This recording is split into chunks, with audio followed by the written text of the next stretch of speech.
Northwest Comic Show. The Northwest Comic Show. Yeah, whatever you want to do. Hey, what's up? It's Casey with the Northwest Comic Show. We're here in Wizard World, Portland with Sean Hoade. How are you doing, Sean? I am doing awesomely, and I appreciate this chance as a hostage to talk to my family. I love you. They might let me go soon. We're not going to let him go because we don't care how he feels. But you have some really awesome projects here. Thank you. Yeah, well, no, I have to agree. Yeah, I'll bet you do. I like what you did with Zombie School Confidential. Let's grab that and take a look at it. All right. So, what is this about? Okay. I was a college professor, and I taught creative writing, and I taught the first ever 4-credit college class on zombies. And it's not just like, oh, dude, okay, you're stoned or whatever. This is Portland, I can say that. It's like, oh, what kind of weapon should we use? It does have a little bit of that, but it's about the lore, the history of the zombie idea, the development, and zombies always reflect the modern fears of whatever time that the film is made. Because they're pretty much, now we have a lot of zombie literature, but in the old days it was, 10 years ago, it was purely a cinematic creature. The old days was 10 years ago? For zombie film, or That's zombie true. literature, literature. And in the film arena, I think I'm gonna make a zombie, two teenagers make a zombie movie because no one has to know how to act. Here, That's let an me put some interesting power point. on you. And and a lot of actually filmmakers, especially Argento, have used that to great effect. And I have a zombie novel. Oh, cool. Reviva Las Vegas. I live in Las Vegas, and it is highly apocalyptic on a good day. And so zombies, they have slot zombies there who just sit there and do that. So it's not a far cry for this. Yeah, so it's Reviva Las Vegas, get it? Because they're revived, they're zombies. Yeah, absolutely. And it's Las Vegas because that's the town. Okay, I get it. So we put all those things together, and that kind of explains the title. Yes. Oh, nice. Yes. All right, it's cool how that works. I was going to call it Shoes for Friends, but that has nothing to do with the story. So Doesn't have to do with Vegas or zombies, not at all. Well, shoes. Now, this is some awesome stuff. Awesome material. So you think the whole zombie popularity, you said it has to do with reflecting on the current fears of modern society and everything. So is it a metaphor for social media right now? Is that what it is? Well, actually, George Romero made the movie Diary of the Dead, and that is specifically about the social media generation. The millennials, is that who they are? I don't know. Yeah. I'm a Gen Xer. I'm gonna die any day. I have no idea. So but he made that, and when the zombie apocalypse starts happening, everyone is texting and sharing videos of what's happening, and it's actually quite brilliant. After Land of the Dead, he had some making up to do, in my opinion. Although it was fun watching Dennis Hopper pick his nose.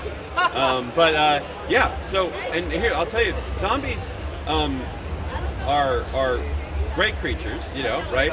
But they always reflect the modern fears. When they first started in 1928, and the first zombie movie was called White Zombie, so it kind of lets you know about the racial thing. A white zombie, that's scary.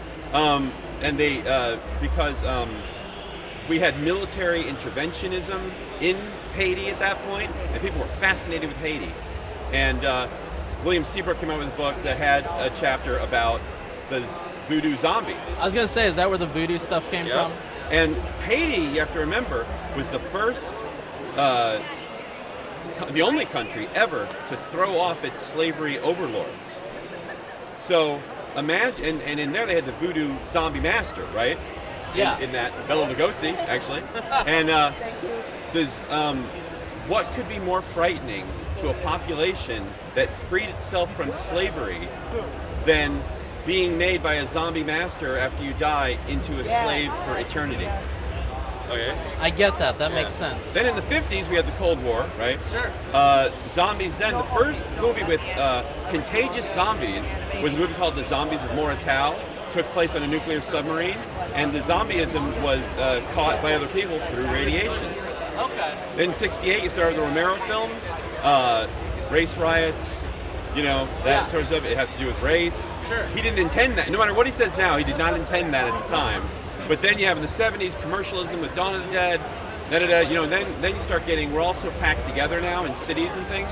Oh yeah. The fast zombies are really scary. The zombies, as I call them, are the really ones scary. that run and just run at you. And infection, and you know, now it's usually most always like there's a virus, and you know, us standing. You know, I would definitely.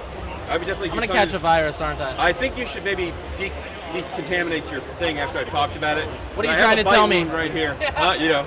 But really, my project that I'm working on now, I'm one of the new Lovecraftians, and I'm a featured guest at the H.P. Lovecraft Film Festival and the Cthulhu Con, and as a writer, and I give readings and stuff like that. So I have right here, I'll show you, Cthulhu Attacks. This is from Severed Press, my new publisher, and it is the first, believe it or not, the first book ever to deal with, first novel ever to deal with, well, what if Cthulhu, or a Cthulhu-like creature, actually rose? I don't know. Well, you would if you read this book. I'm gonna read the book then, so that I know. But it's, I mean, how would normal people react? How would world governments react? I think they'd be uncomfortable, to say the least. That would be saying the least. And actually, how would Cthulhu cultists who worship this guy deal with him actually rising? A lot of high fives. Maybe, but it's and it's gotten a lot of great reviews. They say it's like the World War Z of Cthulhu. Ooh, all right. So a movie's gonna happen, isn't it? Oh, from your mouth to Cthulhu's ears, man. Yeah. I also have Penny Dreadfuls. Oh, nice. I'm not reinventing it, but I'm restarting the Penny Dreadful. In the late 1800s, compulsory education in both America and Britain started. So you got to go to school until the ripe old age of 10, but you learned how to read. Yeah. And so there was all these people, entire generation that needed material to read. Yeah. You know, and so these Penny Dreadfuls were kind of cranked out by very talented writers, but like me, and so they were small. They're like mini novellas. They're not really. They're a little longer than short stories, but they're not as long as a novella. And so I have one with Tesla. I'm gonna write a series of Tesla ones where he fights vampires and the Slender Man and other things. And then I have Absinthe and Arkham, which I'm gonna do a series of also, which is very dark, Lovecraftian, decadent stories. Ooh. And in fact, this year I have, starting in May, I have a trilogy of Nikola Tesla novels coming out. And he teams with like these historical figures like Darwin and then Nellie Bly, and then one of them he has to pair up with his nemesis Edison. Oh my God. And may I say what the title of the first one Of course. is? It is Mr. Tesla and Mr. Darwin fight Edison's ravenous megalodons through the judicious use of time travel and giant robots. I think that's very relatable, I obviously. think we've all just had a nerdgasm, and I appreciate that. And they're lots of fun, and obviously based on historical fact. All right. Sean here, King Nerd. Where can we find out more about you? Ah, great. I'm glad you asked. My name is Sean Hoade, SeanHoade.com. If you go to my website, I've got the first 10% of every book that I have online to read for free. You can buy it online, and I'll sign it for you, and all that good stuff. I'm on Twitter, which is just at my name. I'm trying to learn what Instagram is. I still don't get it. He doesn't know, but he's all over the place, and he's doing all kinds of stuff. He's a crazy guy. I'm so old. I don't know you kids with your Instagram. He's old. He's horrible. He knows all about zombies. And I love your beard. We're beard brothers. We are. Yes. But please, if you're, anytime you want to come to the website, and my email's on there, and say hi. Like I said, I was a writing professor for a long time. I'm talking too much, aren't I? No, it's totally free to go to the website. Yeah, it's totally free. Totally and, free. If you're a writer and you want to talk shop, please drop me a line. All right, it's been a pleasure. Been a pleasure for me. Thank you. Thank you.